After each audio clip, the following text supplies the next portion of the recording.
L'ordre du jour appelle la discussion sur le rapport de la commission mixte paritaire de la proposition de loi visant à renforcer l'autorité de la justice à l'égard des mineurs délinquants et de leurs parents. Bonjour et bienvenue dans ce grand débat consacré à la justice des mineurs. À l'initiative, il y a Gabriel Attal. L'ancien Premier ministre estime que les jeunes de 2025 ne sont pas ceux de 1945. Il pointe l'ultra-violence de certains faits commis par les mineurs. Il a donc déposé une proposition de loi pour durcir la réponse pénale. Il veut permettre la comparution immédiate des mineurs et atténuer l'excuse de minorité. À la tribune, son texte est défendu par son collègue député du Tarn, Jean Terlier.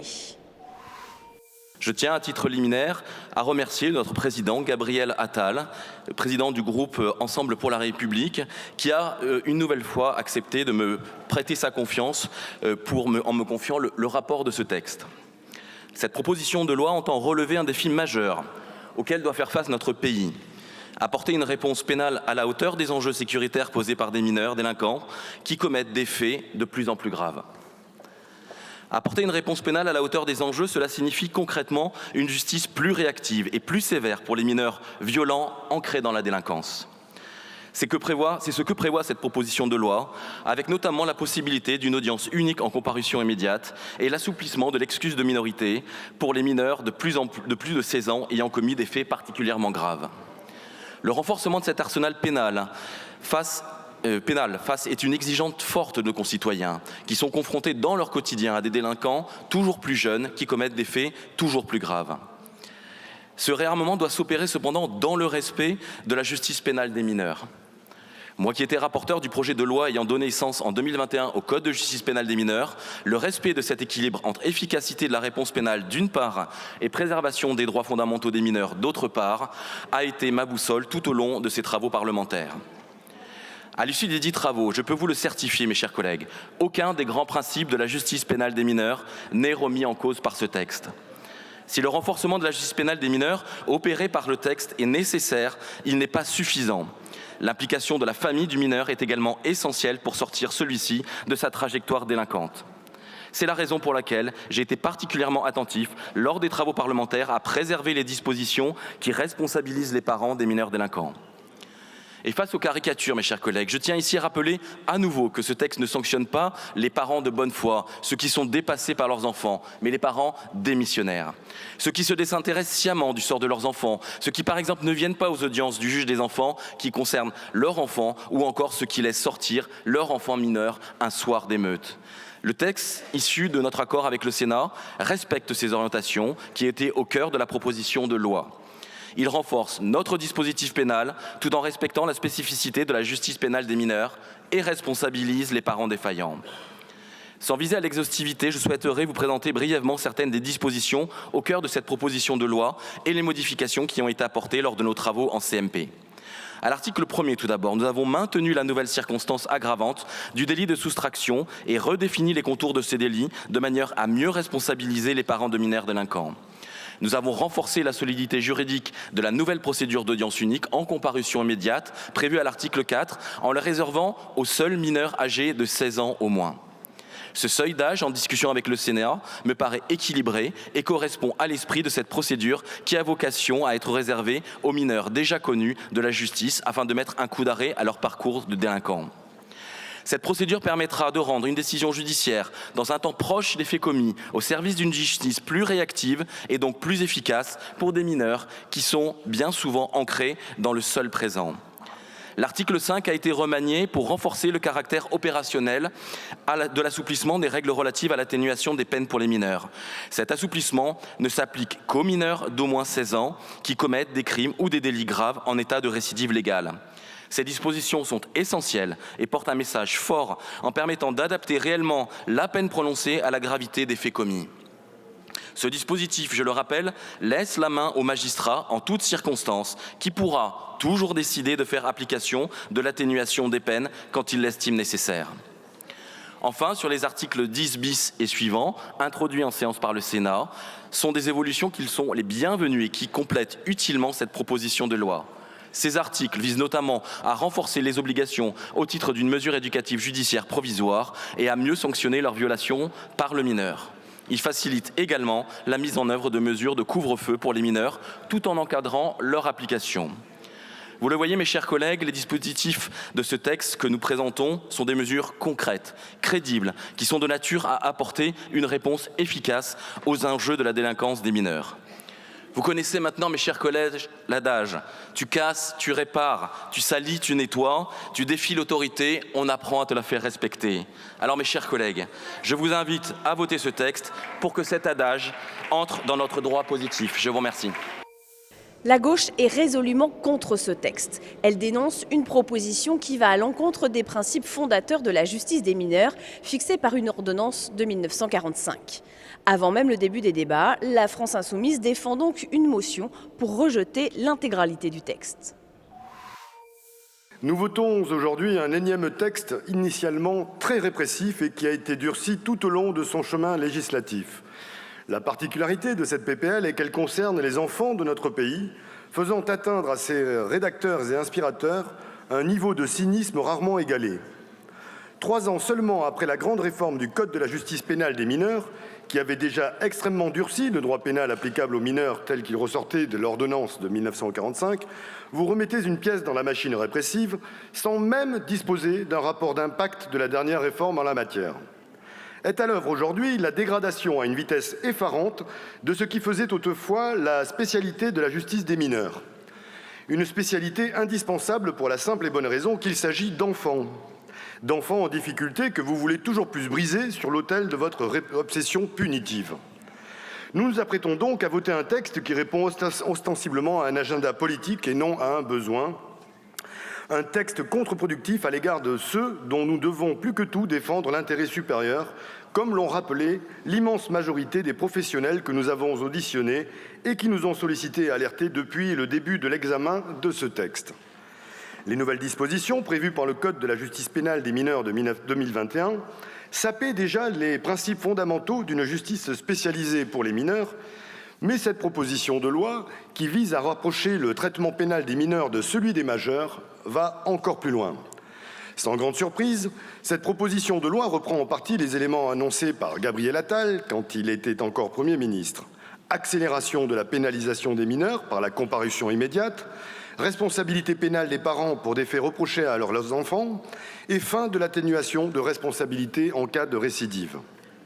Malheureusement, la version du texte que nous nous apprêtons à voter va encore plus loin que sa version initiale. Nous déplorons que la version de ce texte, aggravée par le Sénat, ait été retenue à l'issue de la CMP, instaurant l'extension du recours à l'audience unique, la rétention d'enfants dans des commissariats ou locaux de police en vue d'un transfert en centre éducatif fermé en cas de suspicion de non-respect d'une mesure éducative, ou encore l'assignation à résidence ou bracelet électronique dès l'âge de 13 ans. Comme le souligne le Conseil national des barreaux et la Conférence des bâtonniers, ces dispositifs ne garantissent pas davantage de sécurité, les mineurs n'étant à l'origine que de 14% des actes délictuels constatés. Décliner la réponse pénale faite aux mineurs sur celle des majeurs est un non-sens juridique, pédagogique, scientifique et sociologique. Cette vision autoritaire et paternaliste est déconnectée des réalités sociales qui entourent la délinquance des mineurs. Plus de la moitié de ces enfants, pris en charge pénalement, ont fait l'objet d'un suivi au titre de l'enfance en danger. Donc, au lieu de s'attaquer aux véritables problèmes structurels participant de la délinquance des enfants, précarité, maltraitance, déscolarisation, souffrance familiale, cette proposition de loi préfère incriminer des parents soi-disant défaillants et aggraver les sanctions contre des enfants qui, souvent les premières victimes de leurs conditions de vie, du désengagement de l'État et de la défaillance d'une action sociale aux moyens continuellement réduits. Il est important de rappeler que, selon les données du ministère de la Justice lui-même, la délinquance chez les mineurs est en baisse, tandis que les actes de violence subis par ces derniers, maltraitance, violences intrafamiliales et violences sexistes et sexuelles, augmentent. C'est un signal alarmant qui témoigne d'une défaillance systémique dans la protection de l'enfance. Dénué de toute vision globale et tel un pompier pyromane, M. Attal prétend résoudre ici un problème que sa propre politique n'a eu de cesse d'alimenter. L'austérité et ses conséquences dramatiques sur toute la chaîne éducative et judiciaire accompagnant les mineurs. Comme l'exprime très justement le syndicat de la magistrature, combien de fois faudra-t-il que les praticiens et les professionnels de terrain répètent que l'autorité la plus structurante est celle qui protège et non celle qui menace ? Votre logique répressive qui déresponsabilise l'État et déshumanise les mineurs est non seulement dangereuse, mais en plus inefficace. Ce texte ne répond à aucune des causes profondes du mal-être des jeunes. Il ne prend pas en compte les manques de moyens dans les services éducatifs et sociaux, ni l'énorme retard de l'État dans l'accompagnement des familles en difficulté. Il est urgent de sortir de ces préjugés méprisants et déconnectés de la réalité, selon lesquels les parents de ces jeunes seraient moins concernés par le sort de leurs enfants et chez qui la délinquance serait, à vous écouter, innée, alors qu'il s'agit d'enfants dont la construction n'est, par définition, pas terminée. Des enfants qui se situent dans ce moment charnière qu'est l'adolescence, au sein de familles souvent très démunies face à la situation. C'est ce constat que dressent juges des enfants, juges des affaires familiales, défenseurs des droits, avocats, éducateurs, c'est-à-dire toutes celles et ceux travaillant au plus proche d'une réalité dont vous semblez terriblement éloignés. La justice des mineurs doit être restaurée dans sa fonction éducative afin d'accompagner, par la remédiation et vers la désistance, ces jeunes sur le chemin de la réhabilitation. Votre réforme est un échec annoncé et ne répond pas à la question de fond. Comment empêcher que des jeunes tombent dans la délinquance? La prison n'est ni une solution pour ces enfants, ni pour leurs parents, bien sûr. Au-delà d'instaurer des dispositifs inadaptés et inefficaces, cette proposition de loi est contraire aux principes fondamentaux de la justice des mineurs et aux engagements constitutionnels et internationaux de la France. En effet, la remise en cause radicale des principes d'atténuation de responsabilité et de la peine applicable aux mineurs est contraire à la Convention internationale des droits de l'enfant et aux principes fondamentaux reconnus par les lois de la République, comme l'a rappelé à plusieurs reprises le Conseil constitutionnel. La motion de rejet n'est pas adoptée. Ce 13 mai, la discussion peut donc commencer. Les députés se prononcent sur le compromis trouvé entre le Sénat et l'Assemblée nationale. Ce sera la version finale du texte. La proposition de loi de Gabriel Attal est soutenue par la droite et le Rassemblement national. Toute la gauche est contre et chaque groupe donne sa position de vote dans l'hémicycle.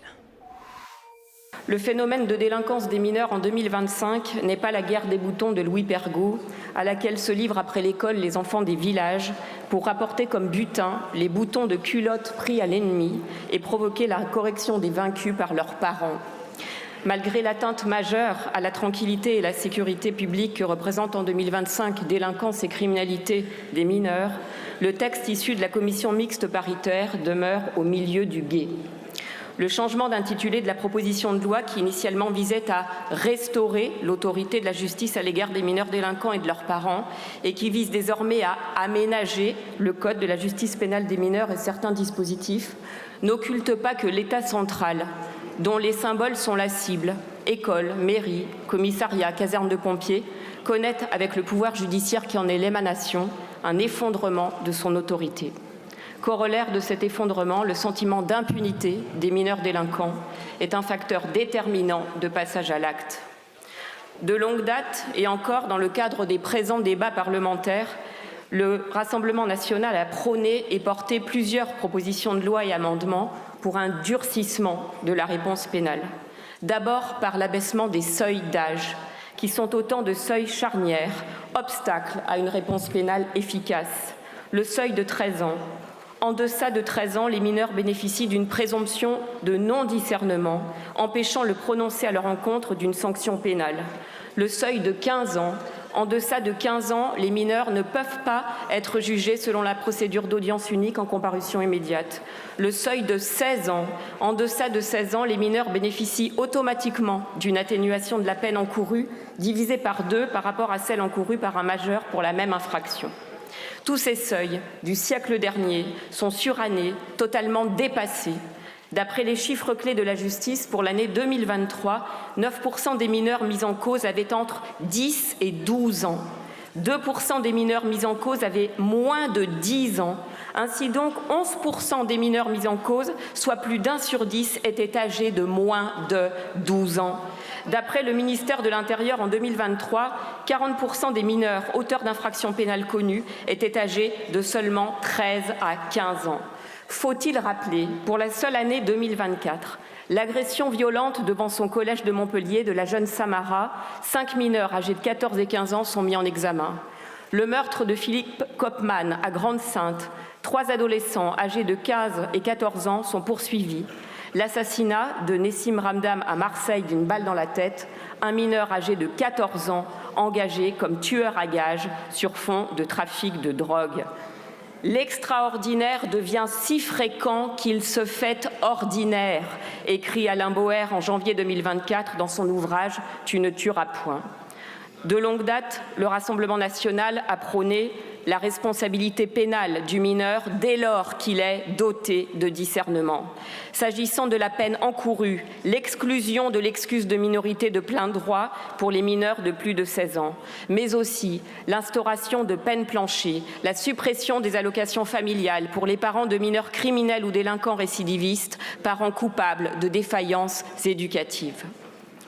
L'on regrettera que des amendements portés par le Rassemblement national pour une lutte efficace contre la criminalité et la délinquance violente et massive des mineurs n'aient pas été adoptés.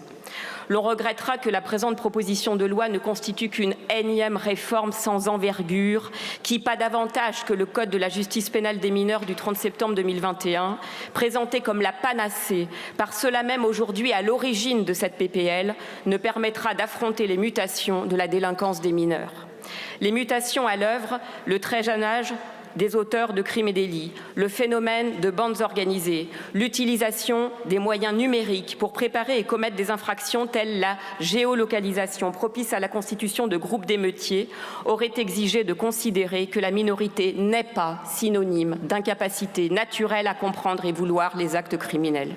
Comment admettre que la jeunesse soit une excuse lorsqu'elle ôte la vie et brise des destins et des familles? Le groupe Rassemblement national salue néanmoins le message de fermeté que porte cette proposition de loi, l'abandon de l'opposition entre éducation et répression. Une réponse pénale ferme et rapide face à l'acte de délinquance ne méconnaît nullement l'intérêt supérieur du mineur, dont la réinsertion passe aussi par la sanction. Aussi, bien qu'il ne soit pas dupe de la volonté d'affichage de l'auteur de cette proposition de loi, le groupe Rassemblement national, bien conscient de l'urgence, votera en faveur du texte tel qu'adopté en commission mixte paritaire. Nous voici enfin arrivés au terme des débats sur un texte qui n'aurait pas vu le jour si les événements de l'été 2024 ne s'étaient pas produits. C'est en effet sous le coup de l'émotion que le groupe EPR, emmené par le plus jeune Premier ministre de la Ve République, s'est engagé sur la voie de la restauration de l'autorité de la justice à l'égard des mineurs et de leurs parents. Il y avait urgence à le faire, à lire l'exposé des motifs, car ces émeutes auraient impliqué des jeunes, parfois très jeunes, qui semblaient avoir déjà coupé les ponts avec notre société et ses valeurs de respect. Or, une étude conduite par le ministère de la Justice lui-même a montré que seulement 3 personnes interpellées sur 10 étaient mineures. Et parmi ces mineurs, les 2 tiers n'étaient pas connus de la justice. Ces chiffres sont cohérents avec ceux qui nous rappellent que la criminalité des mineurs n'augmente pas dans notre pays. Je l'avais déjà dit lors de la première lecture de ce texte. Vous avez un problème avec la jeunesse. Vous la jugez sans aucune précaution. Vous la stigmatisez. Comment comprendre en effet l'introduction d'une procédure de comparution immédiate pour les mineurs alors que c'est une procédure déjà exceptionnelle pour les majeurs? Comment comprendre que vous ayez tenté, avant de reculer en CMP, d'instaurer des peines de prison ultra courtes pour les enfants, des peines encore plus lourdes que celles applicables aux majeurs? Avec ce texte, vous piétinez les principes fondateurs de notre justice des mineurs. L'ordonnance du 2 février 1945 consacre le fait que le mineur délinquant est avant tout un être en construction. Elle privilégie les mesures éducatives sur les sanctions pénales. Elle repose sur une responsabilité pénale atténuée et une justice spécialisée. Pourquoi? Je le dis ici avec beaucoup de solennité et avec toute la responsabilité qui m'incombe en tant que mère.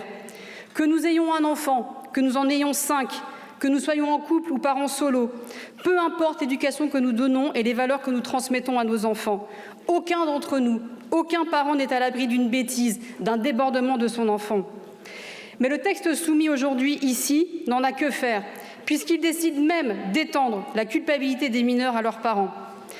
L'article 1er crée une nouvelle circonstance aggravante du délit de soustraction. Il est fondé sur une prétendue défaillance éducative des parents, même en l'absence de lien de causalité directe. L'article 2 prévoit des amendes civiles à l'encontre des parents qui ne se présentent pas aux audiences éducatives. Plutôt que d'accompagner ces familles, là encore, vous les sanctionnez. L'article 3 vient rendre les parents détenteurs de l'autorité parentale automatiquement responsables des dommages causés par leurs enfants.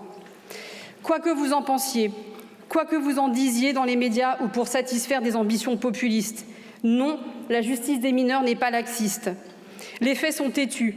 La criminalité des mineurs n'augmente pas, ni en nombre, ni en gravité. Nous observons une hausse des incarcérations des mineurs et une baisse de la délinquance. Dire le contraire, c'est reprendre les éléments de langage de l'extrême droite. C'est afficher de manière crue et réactionnaire votre manière de gouverner qui, depuis plusieurs mois maintenant, sur une alliance inavouée avec ce côté droit de l'hémicycle, pose ses fondements. Au cours du parcours législatif et de nos débats, nous sommes amenés aujourd'hui à voter une proposition de loi qui arrive dans un contexte d'urgence. Urgence à restaurer l'autorité de la justice à l'égard des mineurs délinquants. Urgence à restaurer aussi l'autorité de la justice à l'égard des adultes lorsqu'ils les instrumentalisent. Urgence à durcir la réponse pénale en mettant l'accent sur la sanction rapide et sûre et la responsabilisation des parents. Urgence aussi à envoyer des signaux forts d'ordre et d'autorité contre l'impunité en appui à la ligne ferme défendue par les ministres de l'Intérieur et de la Justice. Urgence, enfin, à sécuriser nos concitoyens face à une violence juvénile et à sauver un maximum de ces jeunes. Car la réalité que nous affrontons n'est plus marginale ni passagère. C'est un phénomène de fond d'une gravité inquiétante. La délinquance juvénile s'installe dans le paysage délictuel et criminel. Elle change de nature, elle se radicalise. Les actes commis par des mineurs sont non seulement fréquents, mais aussi de plus en plus graves et précoces.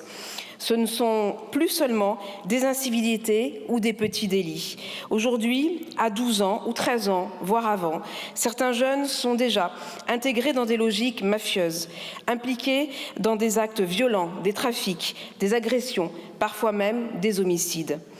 Nous voyons se développer une stratégie cynique, celle de réseaux criminels, notamment les narcotrafiquants, qui exploitent la minorité des plus jeunes pour les utiliser comme bouclier judiciaire. Parce qu'ils savent que ces mineurs, bénéficiant de l'excuse de minorité, encourent peu. Et ils les manipulent et les instrumentalisent. Il faut que cela cesse. C'est pourquoi le message de cette loi s'adresse autant aux jeunes eux-mêmes qu'aux adultes lorsqu'ils les utilisent. À ces recruteurs qui transforment des enfants en délinquants et les jettent dans une spirale de violence, le signal doit être clair, la justice ne se laissera plus abuser. Dans ce combat, la loi contre le narcotrafic est bien entendu complémentaire. Elle vient renforcer les outils de lutte contre ces réseaux qui gangrènent nos quartiers, détruisent des vies, corrompent notre jeunesse. Il s'agit d'un même front, d'un même enjeu, rétablir l'ordre républicain. Nous sommes satisfaits que la commission mixte paritaire ait été conclusive, mais cela ne signifie pas que tout est réglé. Nous aurons à cœur de revenir sur au moins 3 points importants. D'abord, nous regrettons que l'instauration des peines courtes et très courtes ait été supprimée en CMP, même si nous comprenons qu'un débat doit avoir lieu ici à ce sujet. Nous les avions soutenues car elles permettent une réponse rapide, concrète et proportionnée. Une sanction immédiate, même brève, a une portée éducative forte. Le docteur Maurice Berger, pédopsychiatre dont la réputation n'est plus à faire dans ce domaine, plaide depuis très longtemps pour cela, afin de marquer clairement l'interdit et de responsabiliser les jeunes délinquants. Ensuite, la question de l'excuse de minorité. Dans les cas les plus graves, nous avions proposé, dans certaines circonstances, de pouvoir l'écarter dès l'âge de 13 ans. Ce seuil a été relevé à 16 ans, tout comme la comparution immédiate, alors que nous espérions au moins la maintenir à 15 ans. C'est une occasion manquée, car nous savons tous que les actes les plus violents ne sont pas l'apanage des plus âgés. Enfin, la responsabilisation des parents, qui est au cœur de notre démarche, devra encore être renforcée, même si nous saluons l'apport du Sénat retenu en CMP, autorisant les assureurs à se retourner contre les parents condamnés pour soustraction à ses obligations légales lorsque le délit commis par son enfant a un lien avec les dommages causés. Les assureurs pourront ainsi faire participer le parent défaillant ou les parents défaillants à l'indemnisation des dommages dans une limite de 7 500 €. La démission ou l'effacement de l'autorité parentale ne peut pas rester sans conséquence. Ce texte, malgré ses marges d'amélioration, marque un tournant. Il affirme une volonté, celle de restaurer l'autorité de l'État, de la justice et de la famille. Notre rôle ici est de protéger les Français, protéger les jeunes d'eux-mêmes en leur offrant des repères, protéger notre pacte social. C'est pourquoi le groupe La Droite républicaine votera ce texte et c'est pourquoi nous continuerons à vouloir le faire évoluer. Merci. Merci, chers collègues. Pour le groupe écologiste et social, la parole est à Monsieur Pouria Amirchahi.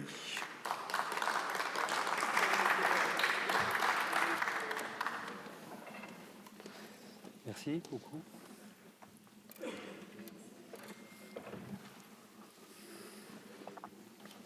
Monsieur le Président, mes chers collègues, Monsieur le Ministre, nous voterons contre ce texte qui prétend restaurer l'autorité de la justice et qui en consacre en réalité son reniement. Il entend apporter une réponse à la délinquance juvénile. Il n'apporte que l'illusion de l'efficacité au prix des principes fondamentaux constitutionnels qui ont structuré la justice pénale des mineurs en France depuis l'ordonnance du 2 février 1945. Et donc, nous saisirons le Conseil constitutionnel. Une justice digne dispose de moyens. Mais vous préférez les symboles creux. Vous brandissez l'autorité comme un totem pendant que vous sabrez ses fondations. 140 millions d'euros de crédit annulés au ministère de la Justice, 25 millions pour la seule protection judiciaire de la jeunesse. Et ce n'est pas un oubli, c'est une politique. C'est une politique de l'humiliation, c'est une politique de l'abandon. Bref, un oxymore en guise de devise. Article après article, ce texte dévoie la finalité éducative de notre droit pénal des mineurs au profit de dispositifs efficaces et dangereux. Je vais en rappeler juste quelques-unes, parmi les plus inquiétantes. Vous créez une procédure de comparution immédiate pour les mineurs dès 16 ans, quand on sait ce qu'elle produit déjà pour les majeurs. Une justice expéditive, où l'urgence prend le pas sur le discernement, où les garanties de procès équitable sont sacrifiées sur l'autel de la rapidité et où l'incarcération devient la seule issue. Vous allongez les durées de détention provisoire, jusqu'à 1 an pour des mineurs de moins de 16 ans contre 2 mois aujourd'hui. Non seulement ce sont des durées inédites, mais elles sont contraires à l'idée même de la justice des mineurs tournée vers l'éducation et la réinsertion. Loin d'aider des délinquants à se ressaisir par une sanction utile, vous les enfermez dans l'écosystème de la délinquance. Vous inversez la logique de l'atténuation de la peine en supprimant son caractère exceptionnel dès lors qu'un mineur est récidiviste, sans même qu'il soit nécessaire de motiver cette dérogation. Une mesure prônée déjà en 1986 par le Front national de Jean-Marie Le Pen. Vous élargissez aussi le recours à l'audience unique, réduisant le temps accordé à l'évaluation des parcours et à la construction de réponses pénales adaptées, mais surtout, et c'est peut-être là l'essentiel, le temps pour le mineur consacré à la compréhension des faits qu'il a pu commettre. Ainsi, on produit une justice à la chaîne, où on demande non pas au juge de juger, mais d'expédier, une justice de chiffres et non pas une justice du sens. Pour couronner le tout, vous alourdissez les sanctions financières et pénales à l'encontre des parents, sans le moindre égard pour la réalité vécue par tant de familles monoparentales, souvent précaires. Même les assureurs pourront désormais se tourner contre ces familles. Vous choisissez de culpabiliser ceux que les institutions ont déjà abandonnés depuis longtemps, en les rendant co-responsables des fautes qu'ils n'ont pas commises. Vous ne les soutenez pas, vous condamnez.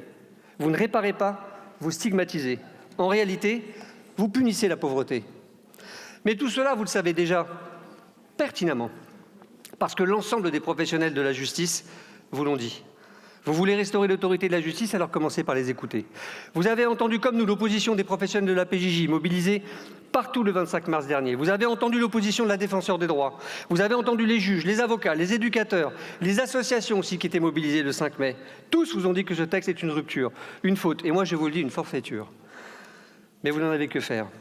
Vous rompez ici avec plus de 8 décennies de construction d'une justice fondée sur la compréhension des causes, sur l'accompagnement des parcours et la confiance dans la capacité des jeunes à se relever.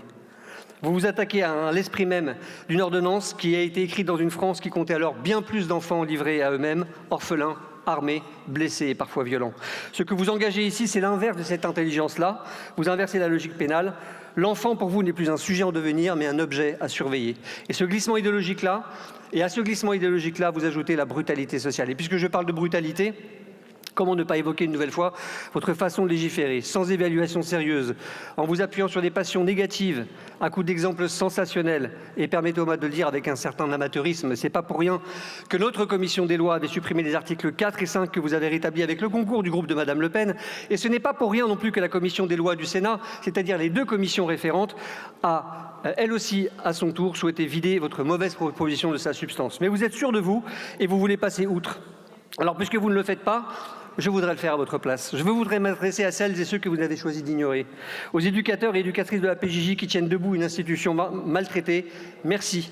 Aux magistrats spécialisés, aux greffiers, aux avocats qui s'efforcent encore de faire vivre une justice humaine, votre engagement compte. Aux parents, souvent seuls, qui tiennent parfois, tombent. Ce que vous vivez mérite du soutien, de l'écoute, de la solidarité, pas des menaces.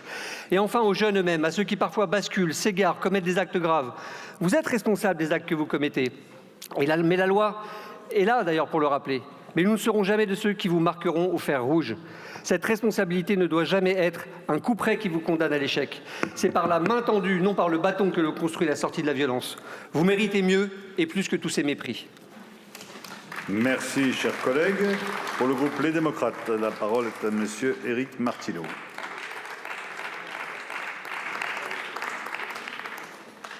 Après des mois de discussion, depuis son dépôt à l'Assemblée en octobre 2024, nous sommes parvenus à un accord en commission mixte paritaire sur la proposition de loi visant à restaurer l'autorité de la justice à l'égard des mineurs délinquants et de leurs parents. Je ne peux que saluer les travaux des rapporteurs sur ce texte et les échanges constructifs que nous avons eus en CMP pour aboutir à un texte apportant des réponses concrètes à la montée de la violence juvénile. Avant toute chose, je veux avoir un mot pour notre jeunesse et surtout insister sur le fait que nous ne voulons stigmatiser personne. Le but n'est pas de dire que les jeunes sont tous plus violents et touchés par la délinquance. Nous sommes conscients de cette réalité.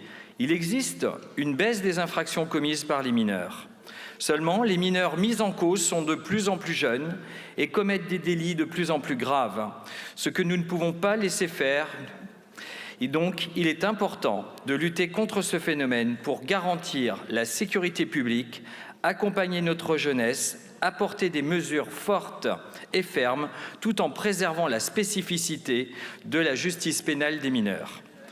Les 15 articles du texte issus des travaux de la CMP visent donc d'une part à responsabiliser davantage les parents de jeunes délinquants qui se sont soustraits à leurs responsabilités parentales et d'autre part à accélérer les procédures de jugement et durcir les sanctions contre les mineurs. La création de dispositions pour renforcer les obligations des parents vis-à-vis de leurs enfants nous semble nécessaire pour répondre à certaines situations de défaillance parentale et les sanctionner. Lorsqu'un délit est commis par un mineur, il faut établir une chaîne de responsabilité et évaluer les différentes influences à l'œuvre, y compris venant de ceux qui profitent de leur ascendant sur les plus jeunes pour les inciter à commettre des délits qui vaudraient à des majeurs un séjour en prison. Sur la procédure d'audience unique en comparution immédiate, nous sommes parvenus à une rédaction équilibrée qui restreint le champ d'application de la procédure aux mineurs âgés d'au moins 16 ans, tout en facilitant le recours à une audience unique pour permettre un jugement rapide de certains mineurs délinquants en fonction de la gravité des faits commis. S'agissant de l'atténuation des peines pour les mineurs, l'article 5, adopté en CMP, prévoit que les règles d'atténuation ne s'appliquent qu'aux mineurs âgés de plus de 16 ans lorsqu'un crime ou un délit puni d'une peine d'au moins 5 ans d'emprisonnement a été commis en état de récidive légale. Il préserve surtout la possibilité pour le magistrat de déroger à cette règle en fonction de la personnalité du mineur et des circonstances de l'infraction. Le texte, dans sa version finale, assure le respect du principe d'atténuation de la responsabilité pénale des mineurs en fonction de leur âge, ce qui nous semble primordial. Il s'attache également à préserver l'équilibre entre répression, éducation et réinsertion, équilibre que notre groupe appelait de ses vœux. La proposition de loi sortie de la CMP nous semble équilibrée et adaptée, offrant de nouveaux dispositifs aux magistrats pour mieux traiter la délinquance des mineurs et s'adapter à chaque situation. C'est pourquoi notre groupe Les Démocrates votera en faveur de ce texte. Je vous remercie. Merci, chers collègues. Pour le groupe Horizon et Indépendants, la parole est à Monsieur Jean Moulière.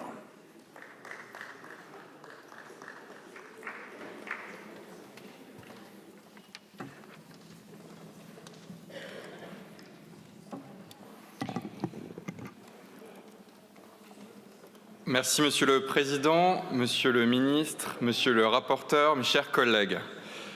La jeunesse est le reflet de l'avenir de notre nation. Pourtant, une frange de plus en plus visible de cette jeunesse sombre dans une spirale de violence infinie. Les émeutes de juillet 2023 en sont une illustration saisissante, tant par l'intensité des violences commises que par l'âge particulièrement jeune des auteurs. 1 milliard d'euros de dégâts matériels, 2500 bâtiments incendiés ou dégradés, parmi lesquels 105 mairies et 243 établissements scolaires. Plus dramatique encore, 1000 personnes ont été blessées, dont 782 parmi les forces de l'ordre et 2 personnes ont perdu la vie. Les mineurs étaient surreprésentés dans ces violences. Depuis, de nouveaux faits viennent encore illustrer cette radicalisation préoccupante d'une partie de ces mineurs. Je pense aux actes de violence à Rieux-la-Pape de ces derniers jours, où le maire, que je salue, Alexandre Vincendé, a dénoncé des dégradations de matériel et des guet-apens contre les forces de l'ordre par des mineurs âgés de 11 à 17 ans. Le renforcement de l'intensité de la criminalité juvénile est une réalité que nous ne pouvons plus ignorer. Face à cette évolution, notre responsabilité collective est de faire évoluer notre droit pour adapter notre justice aux défis auxquels nous faisons face. La justice pénale des mineurs est structurée autour de leur relèvement éducatif et moral, de la prévention de la récidive et de la protection des victimes. Ces principes fondateurs, consacrés dès 1945 et réaffirmés en 2021 lors de la création du Code de la justice pénale des mineurs, demeurent notre boussole. La jurisprudence du Conseil constitutionnel impose également que les mesures soient adaptées à l'âge du mineur et orientées vers son relèvement éducatif. Toutefois, répondre à une violence nouvelle avec des outils anciens est inefficace. Nous croyons qu'une réponse ferme, juste et proportionnée est non seulement possible, mais indispensable. Cette proposition de loi visant à aménager le Code de la justice pénale des mineurs et certains dispositifs relatifs à la responsabilité parentale s'inscrit pleinement dans cette volonté. Elle vise notamment à mieux sanctionner les mineurs auteurs d'infractions les plus graves en restreignant les modalités d'atténuation de la peine pour les plus de 16 ans. Aussi, elle vise à responsabiliser les parents qui se soustrairaient à leurs obligations légales vis-à-vis de leurs enfants et de la justice. Le groupe Horizon et Indépendants salue l'accord trouvé en commission mixte paritaire.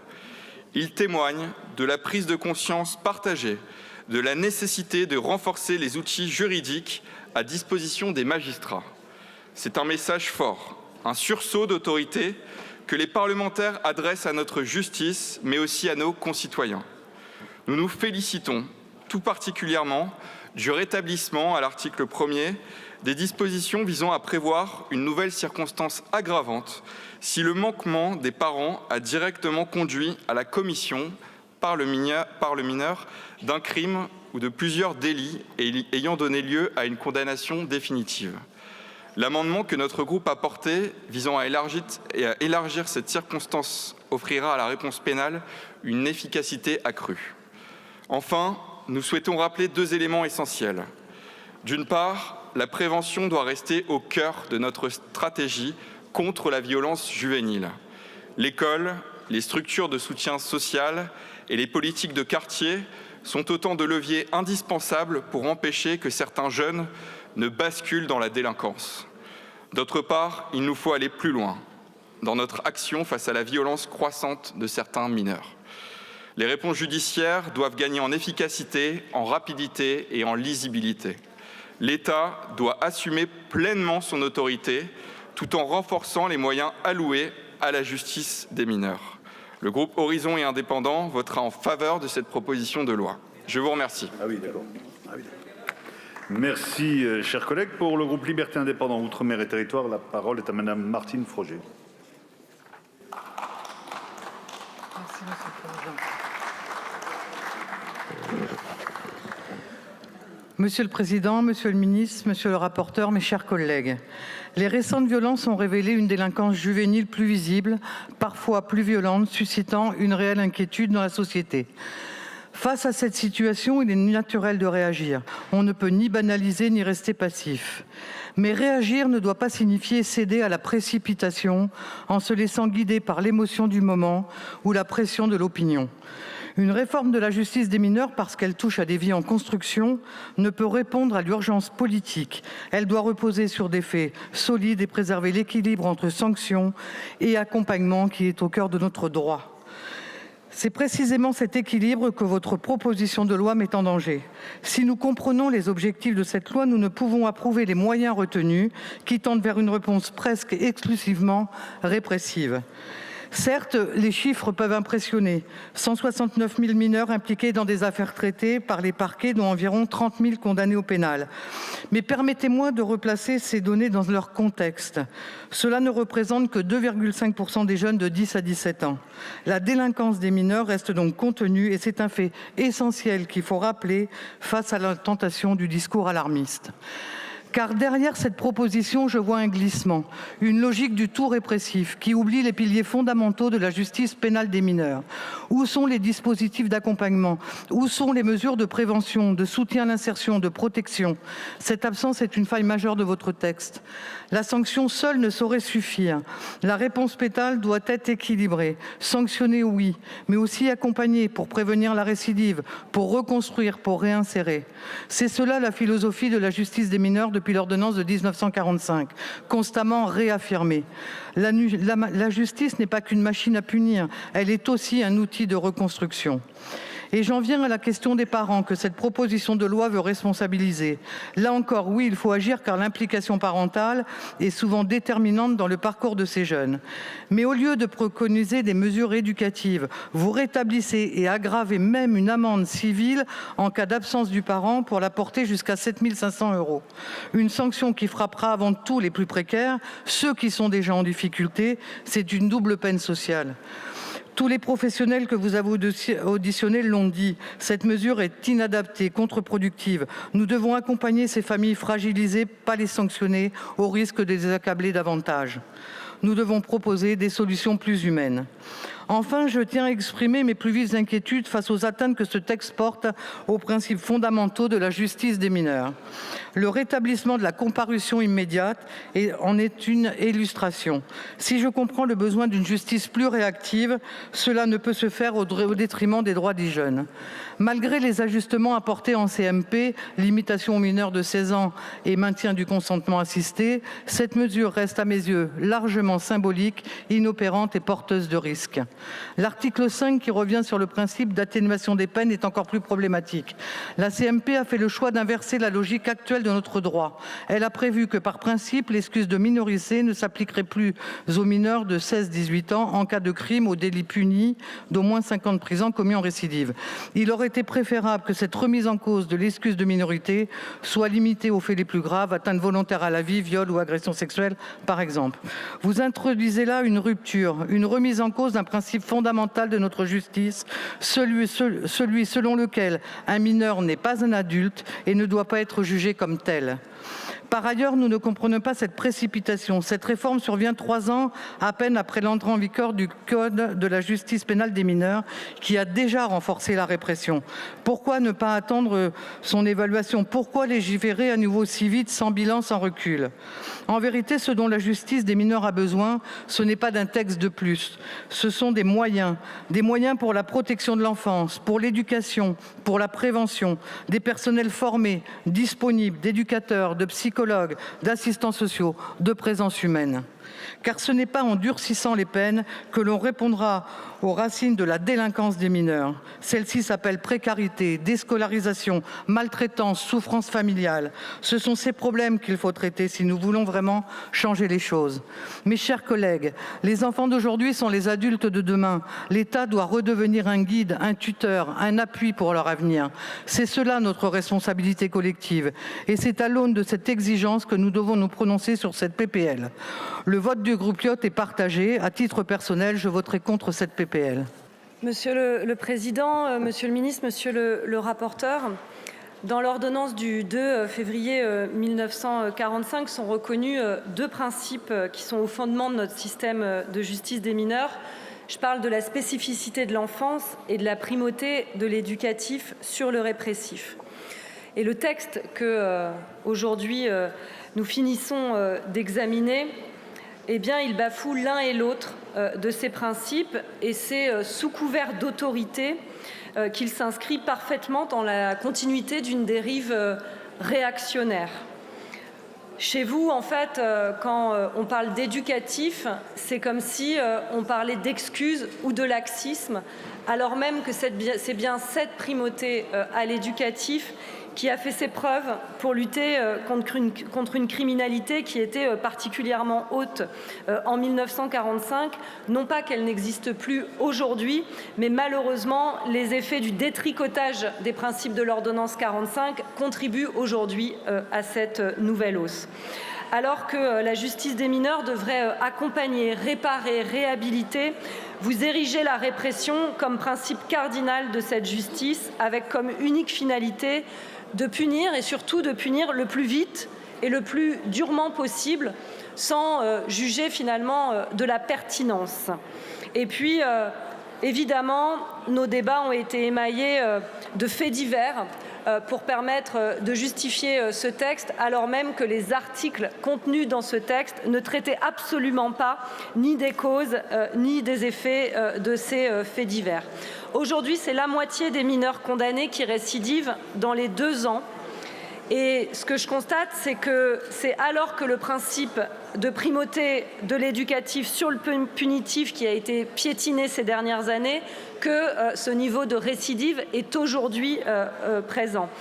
C'est un constat qui est donc alarmant, mais qui n'est pas celui du manque de sévérité, mais bien d'un manque d'accompagnement socio-éducatif et de moyens justement pour les accompagner. Et d'ailleurs, dernier épisode en date, on a vu la volonté... C'est un texte qui porte sur l'éducatif. Je vous invite à donner une bonne image de notre Assemblée en écoutant l'oratrice, s'il vous plaît. Qui porte sur l'éducatif, Monsieur le Président. Et dernier épisode en date, c'était la volonté de l'auteur même de ce texte, Monsieur Attal, qui, alors qu'il était Premier ministre d'un gouvernement démissionnaire, entendait supprimer des postes dans la protection judiciaire de la jeunesse, alors que ces éducateurs, éducatrices sont des piliers dans la réinsertion et dans la lutte contre la récidive. Mais ce n'est pas tout. Avec ce texte, vous faites de l'adolescent un adulte miniature, ce qui relève d'une profonde méconnaissance de ce qui est la spécificité justement de la jeunesse et du développement affectif et psychologique des jeunes. Dès à présent et avec cette loi, les juridictions devront justifier l'usage de l'atténuation de responsabilité pour les adolescents de 16 à 18 ans. Il devient désormais donc nécessaire de prouver juste la pertinence du respect d'un principe constitutionnel. J'espère évidemment que notre recours au Conseil constitutionnel passera par là. Et puis, il y a cette fameuse comparution immédiate pour les mineurs, alors même que nous savons les conséquences dramatiques de la comparution immédiate. C'est une mesure répressive d'exception qui n'en est d'ailleurs plus une. La comparution immédiate, elle multiplie par 8 la probabilité d'un emprisonnement ferme par rapport à une audience classique de jugement et 70% des peines sont des peines de prison ferme. Donc nous allons envoyer plus de jeunes en prison pour des faits qui aujourd'hui ne les y conduisaient pas, ou moins. Le système pénitentiaire actuel est en crise et il est donc ici question d'y envoyer à la chaîne des adolescents qui au contraire auraient besoin de plus d'accompagnement. Vous dites aussi vouloir responsabiliser les parents. En réalité, vous n'allez faire qu'enfoncer les familles dans plus de précarité sans jamais regarder comment les difficultés sociales et économiques auxquelles ces familles sont confrontées pourraient être elles aussi accompagnées. Mais si vous souhaitez à ce point forcer le trait de l'autoritarisme, ayez au moins les moyens de vos ambitions. Les prisons françaises sont déjà surpeuplées, insalubres et parfois inhumaines. Où souhaitez-vous incarcérer ces jeunes? Avec quels moyens? Avec quel personnel? Alors même qu'un jeune est resté isolé dans un quartier majeur pendant plusieurs semaines. À défaut de réforme du système pénitentiaire ou du moins d'une hausse considérable et nécessaire des moyens, vous obstinez à faire passer des mesures toutes plus réactionnaires, et ça alors même que des professionnels de justice sont vent debout depuis des semaines contre ce texte. Ce texte n'a en aucun cas la volonté de répondre efficacement aux enjeux de la justice des mineurs. Il n'est pas une réforme, mais une abdication, un abandon de nos jeunes au profit d'une logique de stigmatisation, de punition et de peur. Cette loi se fiche et de la justice et des mineurs. Elle est celle d'un agenda politique égoïste et évidemment, nous voterons contre. Merci, chers collègues. Je vous invite, mes chers collègues, à écouter le dernier orateur. Protéger l'enfant dans sa sécurité, sa santé et sa moralité. Telle est la mission grave et nécessaire que nous donne le Code civil, lequel élève l'autorité parentale au rang de principe cardinal. L'article 371-1 ne se contente pas d'en faire un droit accordé aux parents, il en fait une charge sacrée qui les engage tout entiers. Ce devoir s'inscrit dans la double exigence de la morale et de la loi et consiste à élever non des êtres soumis au chaos de leurs instincts, mais des citoyens éclairés, respectueux des autres, des institutions et de la cité elle-même. L'autorité parentale n'est pas un privilège, elle est une charge. Elle n'accorde pas un pouvoir, elle impose une responsabilité. Elle est ce lien juridique et moral par lequel se transmettent les valeurs fondamentales de notre société. Or, cette charge imprescriptible se trouve aujourd'hui minée à l'heure où l'apprentissage des règles élémentaires de la vie en commun semble faiblir dans bien des foyers. En 2023, le ministère de la Justice fit état d'un chiffre glaçant. 179 000 affaires impliquant des mineurs furent recensées, parmi lesquels près de la moitié concernaient des adolescents de 16 à 17 ans et 40% des jeunes de 13 à 15 ans. Beaucoup furent impliqués dans des faits de violence volontaire, de vols aggravés, de recel et dans une proportion non négligeable de violences sexuelles. Ce n'est plus une série d'affaires isolées, c'est un symptôme social. Ces jeunes doivent-ils être les seuls à répondre des actes qu'ils commettent, alors même qu'ils sont bien souvent aussi les produits tragiques d'une éducation coupable? Est-il juste que la société les sanctionne sans interroger la responsabilité de ceux qui, les premiers, avaient le devoir de transmettre le goût du bien, la conscience de la loi, le respect de l'autre? Il ne s'agit pas de nier la part de responsabilité du mineur. S'il vous plaît, si vous voulez écouter l'orateur par courtoisie. Oui, c'est intéressant en plus. Il ne s'agit pas de nier la part de responsabilité du mineur. Elle est bien réelle et elle doit être reconnue. Mais il est temps de rappeler que la responsabilité parentale n'est pas un mot creux. Il faut que la loi s'adresse non seulement à l'enfant qui transgresse, mais aussi à l'adulte qui a failli. Cette proposition n'est pas sans rappeler plusieurs propositions de loi déposées par Éric Ciotti depuis février 2015, portant notamment sur le contrat de responsabilité parentale et la lutte contre les comportements irrespectueux des valeurs fondamentales de la République à l'école. La présente proposition de loi entend donc renouer avec l'esprit de cohérence qui devrait toujours guider la norme. Elle prévoit que la négligence parentale, lorsqu'elle est à l'origine d'infractions répétées, puisse être reconnue comme circonstance aggravante. Elle envisage d'instaurer une amende civile à l'encontre des parents qui refuseraient de se présenter aux audiences impliquant leur enfant. Et enfin, elle propose que les mineurs de plus de 16 ans puissent, dans certaines circonstances, comparaître immédiatement et que l'atténuation des responsabilités pénales puisse être écartée en cas de récidive légale. Il ne s'agit pas de transférer une culpabilité sur les seuls parents, mais de reconnaître que le lien éducatif est la clé de voûte de toute société.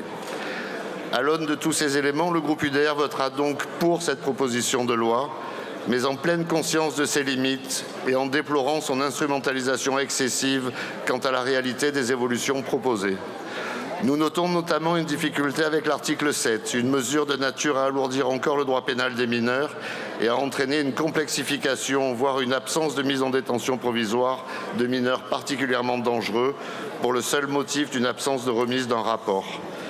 Je me permets par ailleurs de regretter qu'une aggravation ou une application stricte de l'article 227-21 du Code pénal ne soit pas abordé dans ce texte. Pour mémoire, cet article dispose « Le fait de provoquer directement un mineur à commettre un crime ou un délit est puni de 5 ans d'emprisonnement et de 150 000 € d'amende ». Nous devons responsabiliser les parents défaillants, mais aussi sanctionner plus lourdement les parents complices et les commanditaires. La sanction doit être plus dissuasive afin d'empêcher que la protection des mineurs ne serve les intérêts des criminels. Il s'agit cependant en grande partie d'une codification à droit constant, par exemple s'agissant de la responsabilité des parents ou d'un simple renforcement textuel. La possibilité d'écarter l'excuse de minorité pour les mineurs de 16 ans étant par exemple déjà prévue par le Code de justice pénale des mineurs, avec un effet d'affichage quelque peu excessif donc.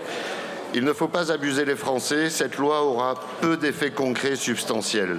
Et il faudra à terme avoir le courage, au-delà de la communication et de l'affichage, de se consacrer à une véritable refonte de la responsabilité pénale des mineurs qui serait effectivement de nature à stopper le cycle de violence terrible lié notamment au trafic de stupéfiants impliquant des mineurs. Je vous remercie.